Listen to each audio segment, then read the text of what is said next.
جدًا حصلت في بطاقة فودافون كاش الافتراضية في الفترة الأخيرة، إني اتفاجئت من ناس كتير ومن رسايل كتير إن ناس بتشتكي إن البطاقة وقفت معاهم في المعاملات الدولية، عشان كده طلعت أعمل لكم الفيديو ده، لإن ناس كتير طلبت مني أعمل فيديو أسألكم هل البطاقة واقفة مع الأغلبية والّا لأ؟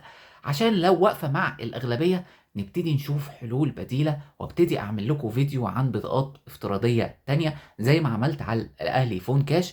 ولو مش واقفة يبقى ساعتها هتبقى المشكلة عند بعض الأشخاص، لكن بالفعل هي البطاقة وقفت في خدمات كتير جدًا. عشان كده أنا عايزك تسيب لي كومنت على الفيديو، تقول لي لحد امبارح هل عملت أي معاملة ببطاقة فودافون كاش الافتراضية، معاملات دولية مش محلية خد بالك. سيب لي كومنت هل عملت معاملة امبارح والّا لأ، وعملتها على موقع إيه، ونفعت معاك والّا لأ، عشان على أساسها نبتدي نشوف المشكلة من إيه.